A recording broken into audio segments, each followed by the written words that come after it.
व सलामुन अला हबीबिहिल मुस्तफ़ा अम्मा बाद। सबसे पहली बात यह है कि हिंदुस्तान के जो हालात ख़राब हो रहे हैं ये अचानक नहीं हो रहे हैं, पूरा प्री प्लान हो रहे हैं। यानी ख़ास तौर पर एक कम्युनिटी को टारगेट करना और उनको उनके जज्बात पर और उनके मुक़द्दसात पर बार बार हमले करना, जाहिर सी बात है ये कई दिनों से चल रहा है और अब के सालों में ये कुछ ज़्यादा ही गर्म हो गया है।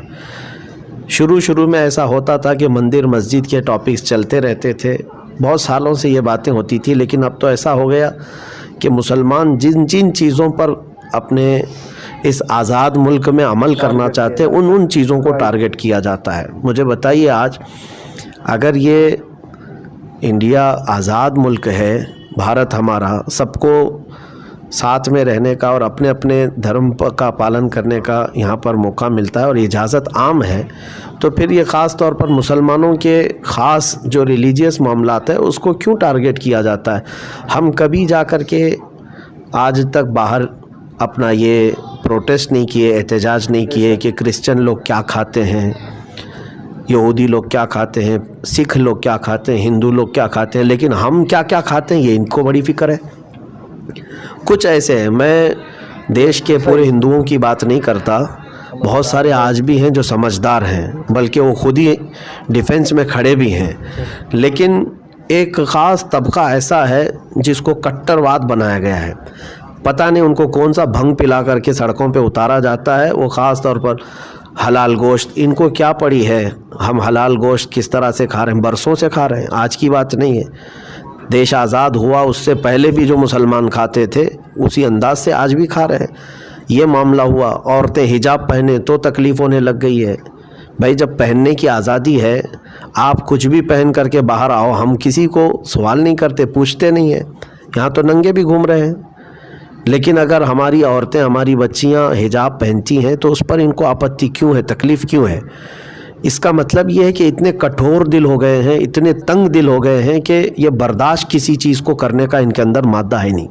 जिसको टॉलरेंस कहा जाता है वो है ही नहीं इनके अंदर।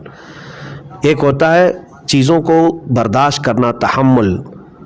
कभी कभार ऐसा होता है कि मेरी मर्ज़ी की चीज़ें नहीं होती हैं, लेकिन मैं अपनी मर्ज़ी सब पर थोपना नहीं चाहता कि जो चीज़ मेरी पसंद की वो अगर मिल रही है तो ठीक है, लेकिन दूसरे को आज़ादी है वो अपनी पसंद का जो करना चाहे करे।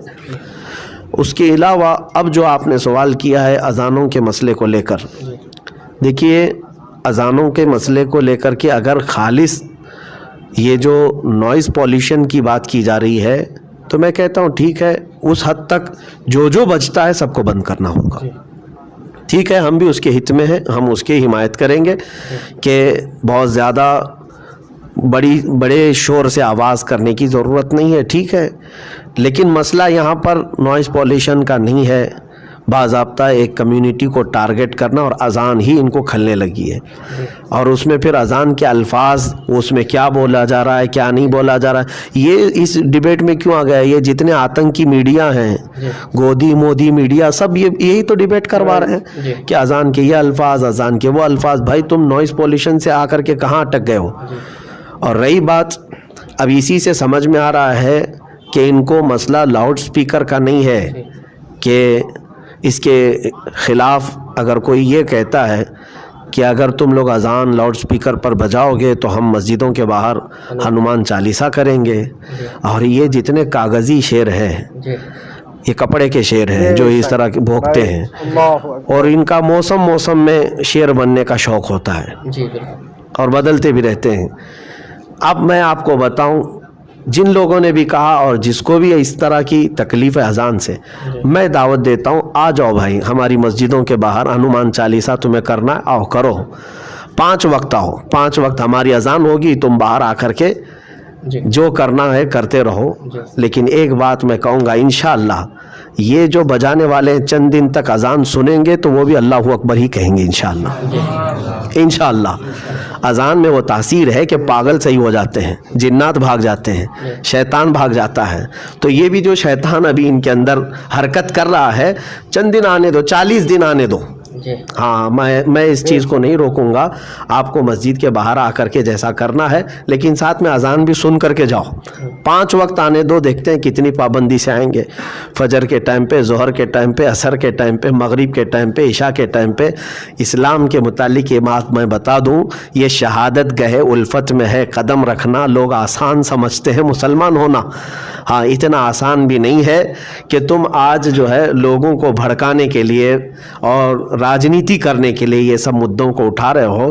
पाबंदी करना ये एक अलग कमाल की बात है। अल्हम्दुलिल्लाह मैंने इतने दिनों में आज भी बहुत सारे हिंदुओं से ये बात सुनी है, बड़े बड़े उनके पंडित भी हैं, वो भी कहते हैं हम बचपन से हमारे मस्जिद के करीब रहते हैं, अजानों को हम बचपन से सुनते आ रहे हैं। आज ही मैं एक बड़े उनके एक दानिशमंद हैं हिंदुओं के ही, उनसे ये बात सुन रहा था। वो कह रहे थे कि मैंने एक बार सफ़र में इथोपिया में 10 घंटे का उनका ट्रांजिट था, तो कह रहे थे कि मुझे थकान थी, घर पे फ़ोन भी बात नहीं कर सकता था उस वक्त, जो है एयरपोर्ट पे कहीं जाने का भी वो नहीं था, लेकिन कंटिन्यू मेरे उस वक्त एयरपोर्ट में जब थकान थी तो आवाज़ आ रही थी अल्लाहु अकबर एयरपोर्ट के करीब से। वो कहते हैं कि पूरी दुनिया के मुसलमान शायद उस अजान से उतना प्रभावित ना होते होंगे, उतना उनको सुकून ना मिला होगा जितना मुझे सुकून मिला था मेरे। तो वो ये बात कौन कह रहा है? एक गैर मुस्लिम है।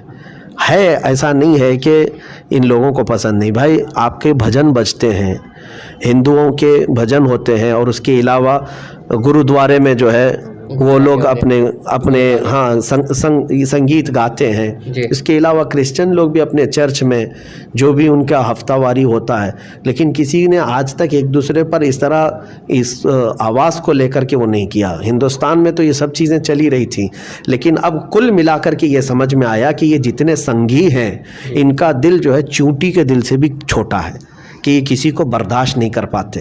यही तो बात है कि आज ज्ञानवापी मस्जिद के मसले में भाई पूरी सैकड़ों मंदिरें तुम्हारी हैं, वहाँ पर क्या कमी है?